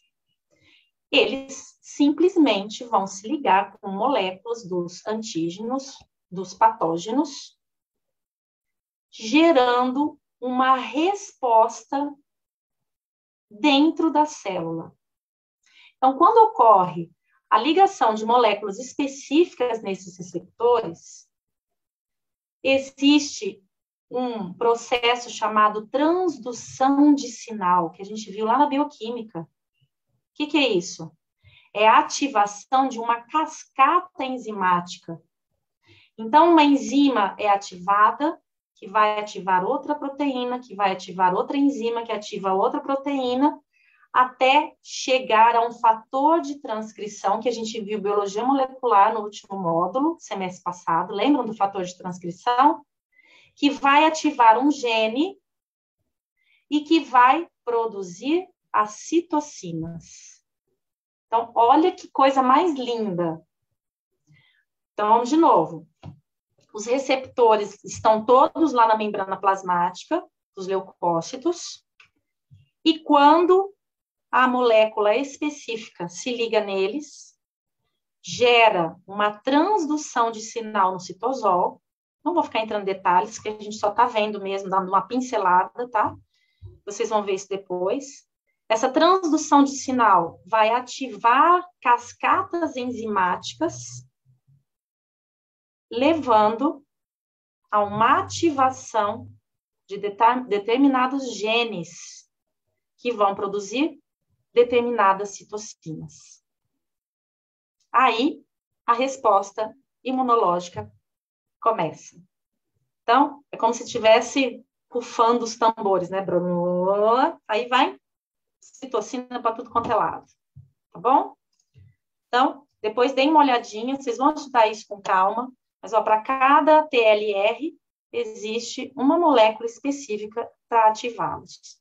A TLR4 sempre vai estar presente nos macrófagos, tá? Então, a gente tem aqui o Toll-like, ó, né, esse TLR, mostrando para vocês aqui que ocorreu uma ligação de uma molécula específica. Quando ocorre essa ligação, vai ocorrer, então, a ativação de determinadas enzimas. Olha só, gente, bioquímica, cascata de quinases. Lembram das quinases ou sinases? Coloquei aqui para vocês, ó. São enzimas que adicionam fosfato, grupo fosfato, nas moléculas. E aí, essa cascata de quinases vai ficar ativada, levando a liberação de um fator de transcrição que entra no núcleo, que se liga em um local lá de um gene, ativando a produção das citocinas. Então, tá? É essa sequência que vocês precisam ter na cabecinha de vocês para poder estudar, começar a estudar imunologia. Bom, tudo começa aqui na membrana plasmática, que passa uma informação para o citosol, que passa uma informação para o núcleo, DNA, que começa a produção das proteínas. Olha como é importante conhecimento da bioquímica, da biologia molecular, da biologia celular, para poder entender depois todos os outros conteúdos. E aí, Professor, a gente... Oi? Peraí, deixa eu voltar um negócio rapidinho. Volta. Isso aí que você está explicando acontece no linfócito? Bia, acontece em qualquer leucócito. Ah, tá. Em qualquer leucócito. Por quê? Porque para um leucócito se comunicar com o outro, ele precisa eliminar as citocinas. Ah, entendi. E essas citocinas só serão eliminadas se ocorrer uma ativação do gene delas. E Aham. essa ativação do gene só vai acontecer se tiver algum perigo rondando e se ligar nesses leucócitos, Entendi. tá? Por quê? Ô, Porque, só para terminar, porque essas citocinas não podem ficar liberadas o tempo todo. Elas vão gerar sintomas sistêmicos graves, Aham. como uma inflamação crônica. Então, essa Então, citocina... qualquer patógeno pode. O antígeno vai acionar também isso? Oi, Bia? O antígeno vai acionar isso também? E isso é o antígeno que aciona essa cascata de reações químicas, levando à liberação das citocinas. Porque o patógeno vai fazer diferente, ou não? Mesma coisa, Ah, tá. mesma coisa. Porque assim, aqui, por exemplo, ó, eu tenho a bactéria, eu falo que é um patógeno a bactéria, Sim. porque ela tem a capacidade de se proliferar. E esse LPS seria o antígeno dela, ou seja, é a molécula que vai desencadear uma resposta inflamatória, uma resposta imunológica. Tá bom? Entendi. Beleza? Então tá. Oi, Alessa. pronto, então deixa eu ver se eu entendi. Uhum. Tem receptor lá na membrana dos leucócitos, aí a molécula que é o antígeno vai se ligar ao receptor. Específico Sim. dele, exatamente. Aí Isso. vai ter transdução, aí vai ativar a cascata. É cascata enzimática? Isso. A transdução de sinal, Alessa, seria essa ativação da cascata enzimática. Isso é transdução de sinal. Você tem uma propagação de um sinal. Qual sinal? A ligação do antígeno com seu receptor. Então, a Entendi. transdução de sinal seria essa propagação dessa ligação do antígeno com o seu receptor, chegando até o gene da citocina. Aí então depois vai ativar determinados genes e aí produz a citocina. Isso, aí libera citocinas. Tá, Exatamente. obrigada. Isso, imagina. E aí, o que essas citocinas vão fazer? Muitas, muitas e muitas coisas. Então, ó, o macrófago, ele libera as citocinas pró-inflamatórias, ou seja, que são a favor da inflamação. Quais são? Interleucina 6. Ué, mas não é citocina? Ah, porque citocina, antigamente, era chamada de interleucina. Por quê? É a intercomunicação entre os leucócitos. É isso que quer dizer interleucina, tá? Então, hoje é chamada de citocina. Dá na mesma, interleucina ou citocina, tá? Então, vocês vão encontrar assim, ó, IL-6, que é interleucina 6. O que ela faz? Ela causa febre, aos efeitos sistêmicos, ó. Já pensou, então, um macrófago ativado o tempo todo, eliminando essas citocinas? Ou seja, ele só elimina quando tem um antígeno estimulando essa transdução de sinal. Então, febre, induz produção de proteínas de fase aguda pelos hepatócitos. Então, tudo isso vocês vão ver depois, mais aprofundado. Esse TNF, o que significa? Fator de necrose tumoral. É uma citocina também, tá? Mas eles deram esse nome porque eles descobriram essa molécula quando eles estavam estudando o câncer. Então, fator de necrose tumoral alfa. Então, ativa o endotélio vascular e aumenta a permeabilidade vascular, o que leva ao aumento do ingresso de complemento de células nos tecidos e aumenta a drenagem de líquido nos linfonodos. Tá? Então, esse TNF aumenta a permeabilidade dos vasos e, com isso, ocorre o edema, né? A passagem do sangue, do plasma, e aí a gente tem um aumento, um inchaço daquele local devido a essa alta vascularidade aí, essa permeabilidade vascular, desculpa, causada pelo TNF.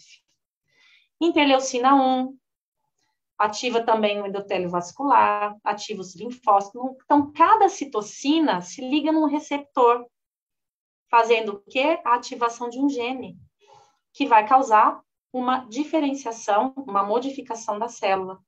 Bom? Esse CXCL8 é a mesma coisa que a interleucina 18, tá? Vocês podem achar também interleucina 18, que é a mesma coisa que esse bando de nome aqui. Então, é uma quimiocina, tá? SCXCL. Ah, o que é quimiocina? Quimiocina é para chamar, para levar, na verdade, os leucócitos para o local da inflamação. Então, é ela que vai direcionando, é como se fosse o pão. Lembra do pão do João e Maria na floresta?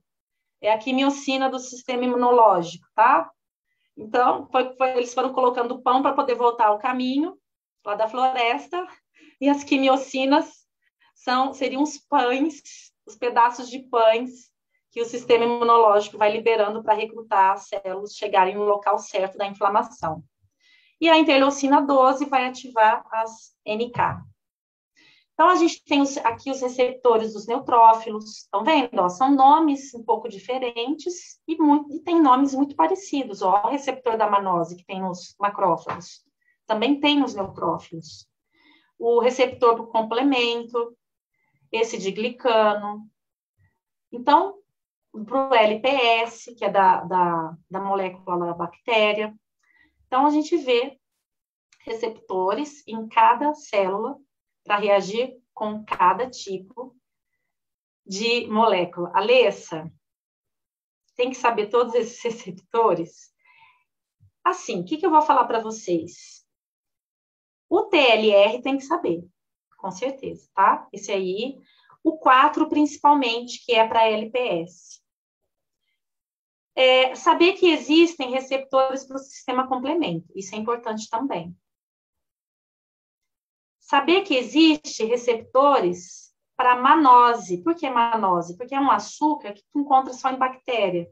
Então, é uma maneira de diferenciar o que é nosso do que não é nosso, né? O que é externo. E os receptores dos linfócitos T e B. Isso daí são super importantes vocês saberem, tá? Mas a gente vai falar isso na aula. E uma coisa que eu vou falar para vocês. Sintam o que os tutores vão exigir de vocês. Tá? Então, vai depender, eu acho que mais da tutoria. É difícil lembrar todos esses nomes, né? Mas esses que eu citei são os mais importantes. E principalmente, entender o que acontece quando um receptor é ativado pela ligação com o ligante dele. Oi, Bia. Então, agora você falou assim, receptores de neutrófilos. Isso. Aí eu me confundi. Porque esses daqui, ó, Bia, são dos macrófagos. Ó, eu fui deixando tudo certinho para vocês não confundirem, tá? Ó, tá. Esses daqui estão nos macrófagos. Ó, o TLR está no macrófago. Mas será que tem TLR no neutrófilo? Não tem. Entendi. Então, TLR é específico de macrófago. Tá bom?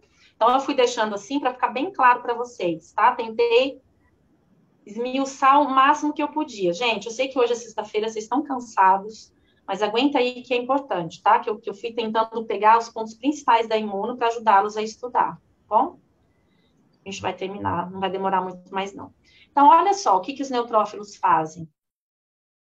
Eles, quando ocorre a ligação, né, de um antígeno, de um patógeno, ocorre, então, a fagocitose e a morte também desses patógenos.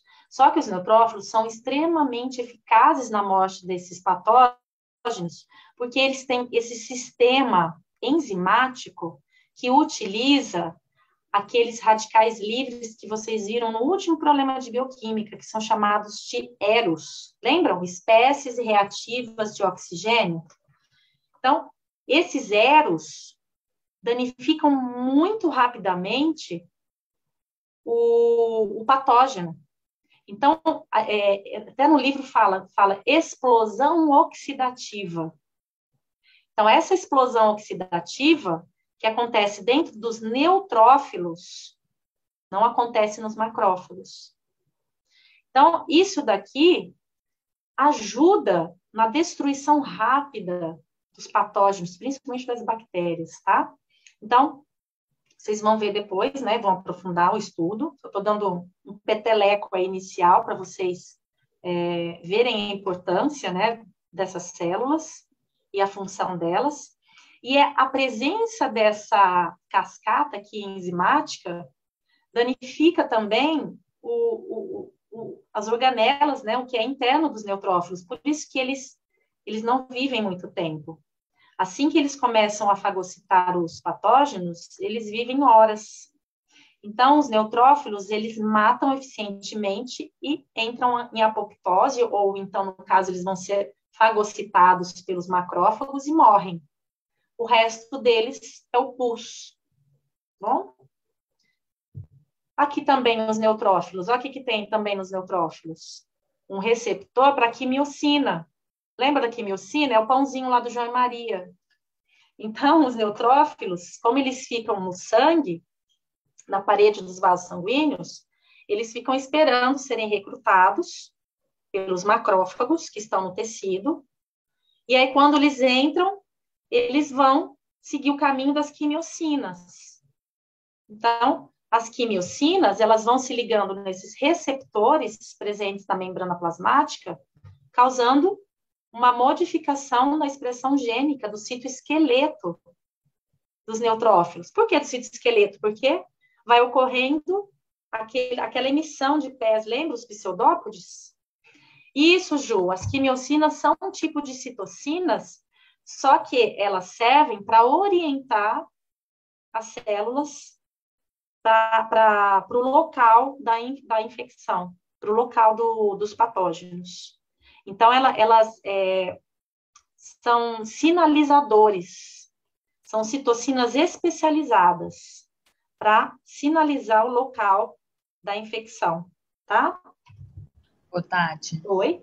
Resposta imune, resposta celular e humoral é da inata? Como, Bia, não entendi.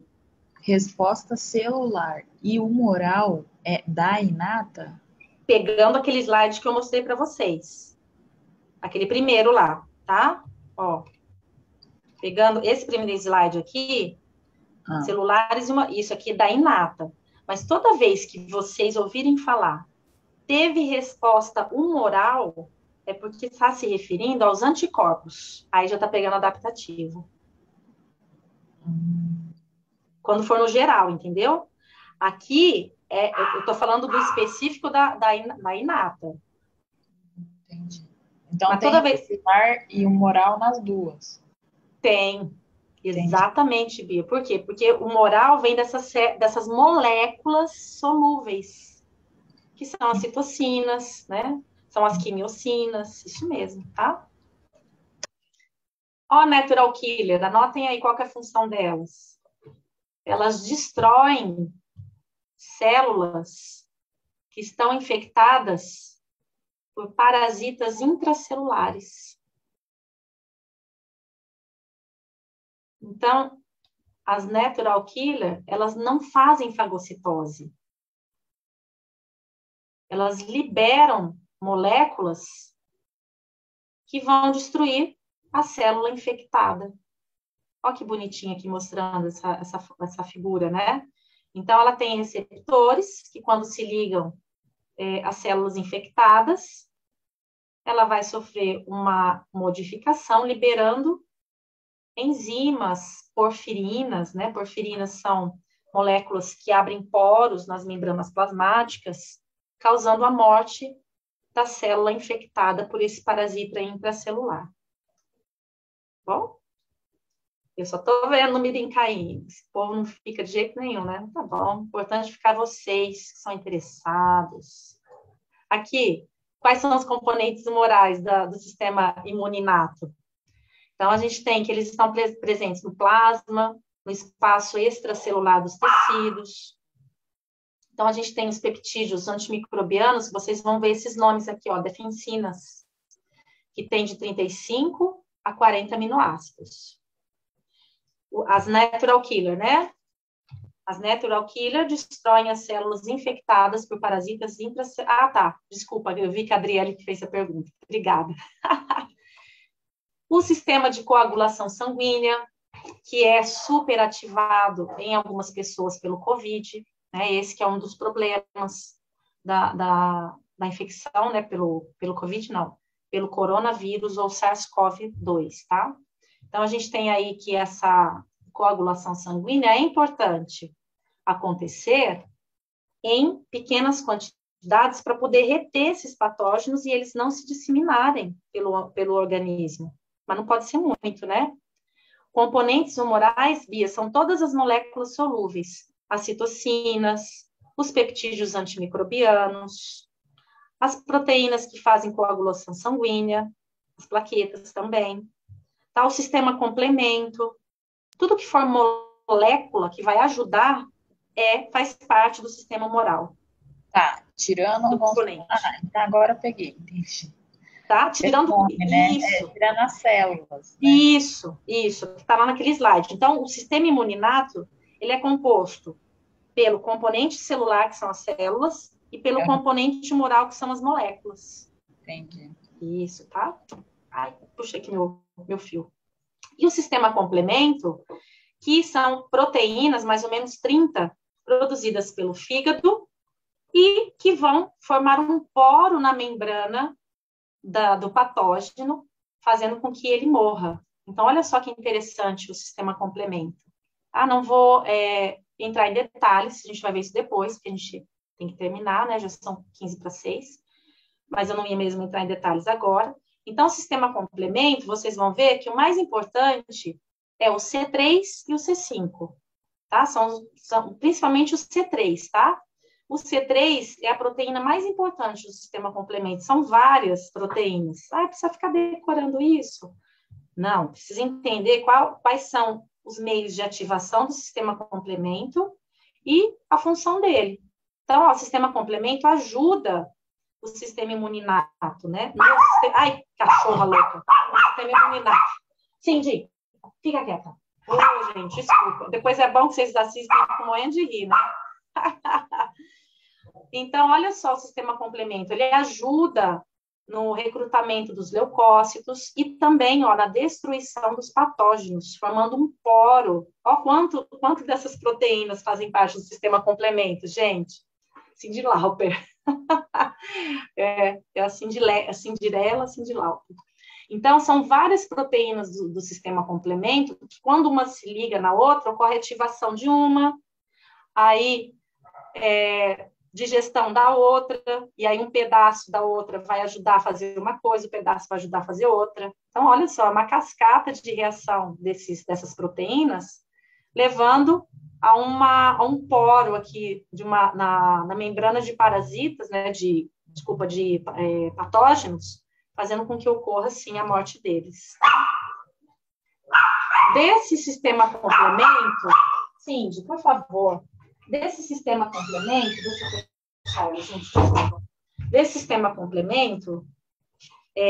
já vou ver, tá, Guilherme? Nós temos que o componente 3 e o componente 5 são chamados de anafilatoxinas. Por quê? Porque eles são responsáveis por causar a vasodilatação. E essa vasodilatação causa edemas e pode também ocorrer o edema da glote, fechando o sistema respiratório e a pessoa morre, sufocada, tá? Então, por isso que tem pessoas que têm essa ativação mais intensificada e pode morrer por uma alergia alimentar. E existem pessoas que uma picada de abelha, né, formiga não dá nada. Então, o edema é bem menor. Então, como essas moléculas vão levar, né, a inflamação, que é a gravidade ou não dessa resposta. Quando a gente fala em compatibilidade para transplante de órgãos, além do sistema BO-RH, o que é verificado junto é o complemento? Não, Guilherme. Vocês vão ver que são outros receptores dos macrófagos, tá? A gente fala MHC ou HLA. Vocês vão ver, tá? Isso daí é o sistema de histocompatibilidade maior, que são receptores lá nos macrófagos e células dendríticas, tá? Vocês vão ver isso, imagina. Vocês vão ver isso aí, bem legal. Bom? Então, tem esse sistema complemento, que é importante. Tem os mediadores lipídicos, né, que vai acontecer a quebra dos ácidos graxos e dos fosfolipídios. Vocês viram isso com a professora Carla, né? O ácido araquidônico vai ser quebrado por enzimas. levando, então, à liberação dessas moléculas que ajudam a fazer a integração das plaquetas, fazer a vasodilatação. Então, tudo isso está acontecendo ao mesmo tempo durante a resposta inflamatória, né? Então, a gente tem essas fosfolipases sendo ativadas para quebrar o ácido araquidônico e assim produzir esses mediadores lipídicos, né? A prostaglandina, causando vasodilatação e agregação plaquetária. Esses leucotrienos, que também vão gerar outros sintomas sistêmicos, tá? E aí a gente tem as citocinas, que também são chamadas de interleucinas. Então, sempre vai ocorrer a comunicação entre as células do sistema imunológico por essas citocinas, tá? E elas vão regular, determinar a resposta imune inata e adaptativa. Podem ter efeitos diferentes em cada célula, vai depender do receptor dela, tá? E aí a gente tem essas interleucinas ou citocinas que vão causar inflamação. Interleucina 1, o fator de necrose tumoral, interleucina 6 e interleucina 18, que eu falei lá para vocês, que é aquela outra sigla, né, que está lá naquele outro livro. E aquelas que tem que parar essa inflamação, porque se a inflamação continuar, a gente tem aí uma cronicidade que vai causar doença, tá? E morte do tecido ou do órgão, tá? Então, tudo isso aqui, gente, está no mediadores lipídicos. Pedro, mediadores lipídicos? Isso. Cada um, Pedro, vai causar uma resposta sistêmica, tá? A maioria, imagina, a maioria vai, então, causar vasodilatação, agregação plaquetária. No caso do leucotrieno, vai ocorrer o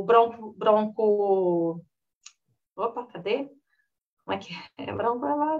Constrição, né? Quando a pessoa tem asma, né? Ou qualquer outro tipo de reação alérgica, então, broncoconstrição causada por esses leucotrienos. Então, cada um vai causar um tipo de reação, tá? Hugo, você queria perguntar? Não, eu ia falar que estava no Robbins, acho que você estava procurando. Isso, joia, obrigada, tá no Robbins esse aqui, tá?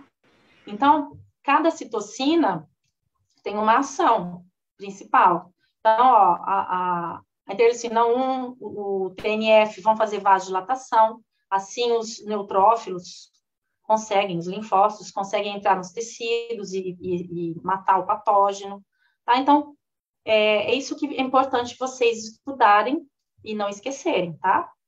As quimiocinas, que vão direcionar a migração das células para o foco da inflamação. Precisa decorar tudo isso aqui? Não.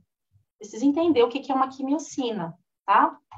E aí a gente tem a histamina também atuando no processo inflamatório. A histamina é uma molécula liberada pelos mastócitos que se encontram nos tecidos. Então, qual que é o papel da histamina, né? A gente tem aí uma vasodilatação, uma vasoconstrição, muito parecido lá com os mediadores lipídicos, né? E está bem envolvida com a resposta alérgica, tá? Então, a gente vai ver isso tudo depois de uma maneira bem mais aprofundada. E para a gente terminar, nós temos a inflamação, que vocês já viram. Eu vou dar só uma passão para vocês lembrarem. O que é a inflamação? É um processo em que a gente tem o calor, o rubor, o inchaço, né, também edema, e a dor em um local específico do nosso corpo. Se persistir essa inflamação, ou seja, se ela se tornar crônica, deixar de ser aguda, a gente tem a perda da função daquele tecido ou órgão. Então, por isso que a eliminação das citocinas precisa ser bloqueada depois que aquele patógeno ou antígeno tiver sido eliminado, tá? Por isso que é importante. Então, a gente tem aí os eventos, né, da inflamação, irritação, com liberação dos mediadores, modificação vasculares, então, daí que vem o calor, né, o rubor, porque está cheio de sangue ali, o edema, porque está entrando líquido, Então, todo esse processo vem dessa vasodilatação e permeabilidade vascular. E aí a gente tem lesões degenerativas, necróticas, eventos que terminam o processo e a gente tem que ter a reparação daquele local, porque senão se torna crônico, tá? Isso aqui também é importante vocês entenderem, vocês vão ver bastante, o que são esses fenômenos irritativos. É o que vai levar à ativação da resposta inflamatória. A gente tem aí os PAMPs, que são padrões moleculares associados aos patógenos, ou seja, o que vem de fora do nosso organismo, vírus, bactérias, né?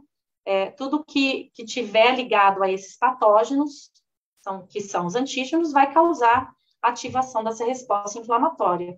E temos os DAMPs. O que são DAMPs? DAMPs são internos. São das nossas células mandando informações para o sistema imunológico, tem coisa estranha aqui, vem ajudar, vem ajudar. Então, DAMPs são internos, PAMPs são externos, os antígenos aí no caso, né? Então, a gente tem aqui, quando tem urato, vocês se lembram do urato, gente, que a gente viu lá em bioquímica? O urato também conhecido como? Ácido... Ácido úrico, isso aí. Da gota. Ácido úrico, isso, da gota, perfeito, tá? Muito ATP, muito DNA, você tá tendo muito ATP, muito DNA no sangue, na linfa, gente, alguma coisa tá errada, tem célula sendo destruída. Então, são essas moléculas que vão se ligando nos receptores e chamando a atenção do sistema imunológico, tá? E aí, com a ligação dessas moléculas nos receptores, ocorre a liberação das citocinas, das quimiocinas que a gente viu, tá? Então, essa figura mostra quais são o sistema complemento, né? As moléculas e as células que estão liberando ou que estão sofrendo ativação por elas. Olha só aqui que legal, ó, nos neutrófilos, tá? Deixa eu ver. Isso aqui cetol é macrófago, tá, gente? Anota aí depois, tá? Eu coloquei errado aqui. É macrófago, bom? Não querendo ser chato, porque você já disse que vamos ver isso mais à frente. Rejeição se dá pela falta de reconhecimento de proteínas na membrana do órgão, porque aí geram anticorpos contra essas proteínas. Isso, Guilherme.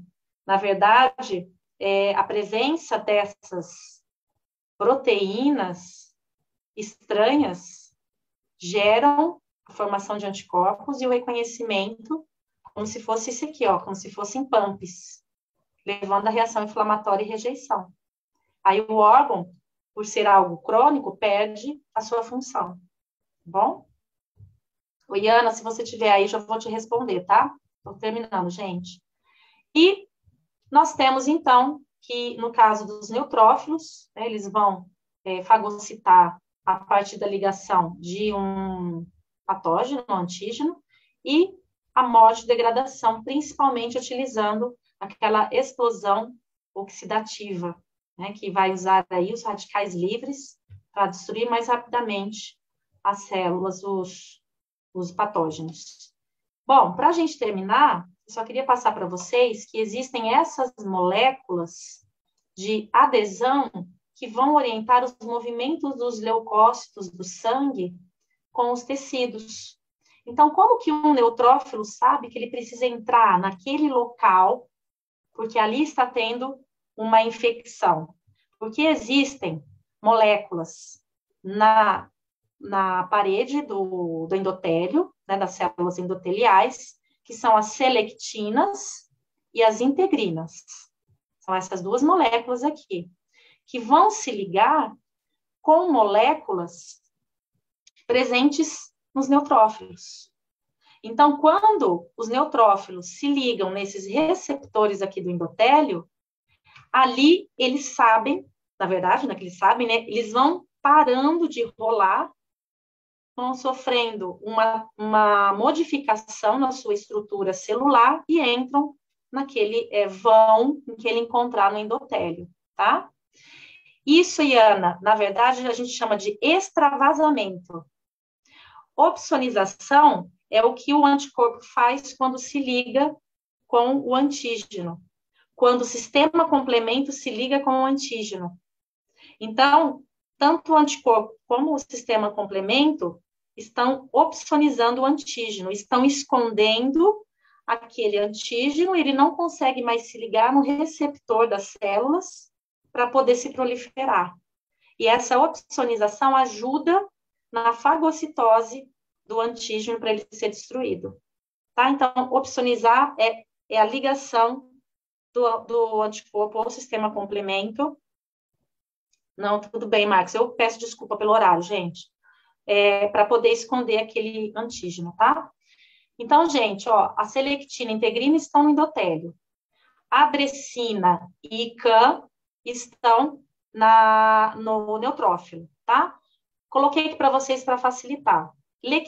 Selectina faz parte do grupo das lectinas. Vocês vão ver, isso seria um freio perfeito, Hugo. Vocês vão ver lectina para cima e para baixo também, viu? O que são lectinas? Lectina, proteína, tá? Façam essas associações. Então, lectinas são proteínas que se ligam a carboidratos. Então, olha só, selectina lá no endotélio está se ligando com carboidratos aqui que são expressos pelo neutrófilo. Bom? Então, vão pegando esses detalhes para ajudar no entendimento da imune. E aí, nós temos a primeira etapa, né, do extravasamento. Então, isso se chama extravasamento, a saída do neutrófilo do sangue para dentro do tecido para matar os patógenos que estão ali presentes, tá? Então, a gente tem aí um macrófago fagocitando uma bactéria, né? Essa bactéria se liga nos receptores, ele fagocitando, e com isso são liberadas citocinas. Essas citocinas vão fazer com que as células epiteliais expressem as selectinas e as integrinas, e assim os neutrófilos vão rolando e vão desacelerando conforme eles vão se ligando, né, com as selectinas e integrinas. Então, essa é a primeira etapa. Aí vem, né, a integrina aqui, desculpa, né, na segunda etapa, que é só a primeira selectina, a segunda está aqui o ligante, né, da integrina. E aí o macrófago, ele vai mudando também essas moléculas aqui na superfície dele, que elas vão se tornando altamente Bia, a Marta é vizinha da Bia, por isso que a gente está rindo aqui. A Bia mora atrás de mim, só que do lado de trás, né? Então, essa integrina, ela também vai ser modificada a partir da indução por quimiocinas naquele local. Ali está saindo, ó, as quimiocinas vão saindo, tá? Entre as células do epitélio. E aí, quando o neutrófilo se liga com essa ICAM, né, a integrina aqui, a gente tem a saída dos neutrófilos do sangue para dentro do tecido, ocorre liberação de proteases para destruir aqui o tecido conjuntivo, e o neutrófilo vai se guiando pelas quimiocinas, fazendo, então, a destruição desses patógenos. É a quarta etapa, tá? Olha que bonito. Isso aqui, ó, a entrada dos neutrófilos no tecido é diapetese. Isso mesmo, tá? Isso. Extravasamento, isso. Extravasamento seria a saída do neutrófilo do sangue para o tecido. A diapedese é quando ele consegue passar por entre as células epiteliais, tá? Olha que bonito aqui, ó, um vaso, né? A luz do vaso cheio de hemácia e a marginação leucocitária.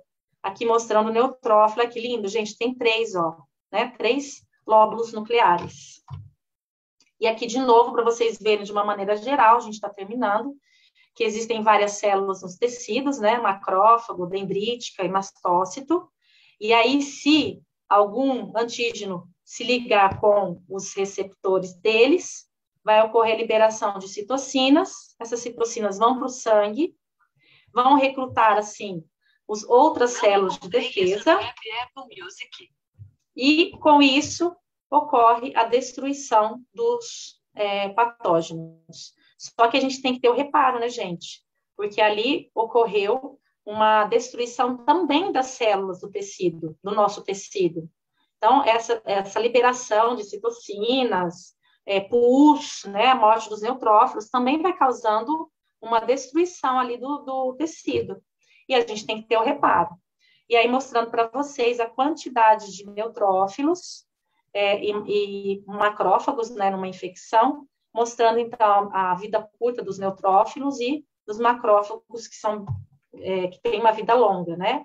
Então, a gente, ao mesmo tempo que tem a ativação da inflamação, a gente tem que ter também o bloqueio delas, e quem faz isso são também citocinas, que vão sendo liberadas pelos macrófagos, tá? Depois de um tempo, eles têm a liberação dessa interleucina 4, da interleucina 10, do fator de crescimento tumoral, TGF, beta, tá? Esses aí são os principais. E para a gente terminar, agora acabou, tá? A gente tem aí mostrando, também está no Robbins essa figura, o que uma inflamação crônica pode causar. Toda vez que vocês ouvirem falar fibrose, é porque as células daquele tecido foram destruídas, o órgão está perdendo, então, sua função, porque suas células foram destruídas, e alguma coisa tem que entrar no lugar. Quem que vai entrar no lugar daquelas células que foram destruídas? Colágeno, tecido conjuntivo. Isso é fibrose. Fibrose é a substituição do tecido funcional de um órgão por tecido conjuntivo, sem função daquele órgão. Bom, e aí a gente tem a fibrose com a perda de função. Mostrando, então, que a crônica demora, né, muito tempo para ser detectada, e aí a gente tem um infiltrado celular, principalmente,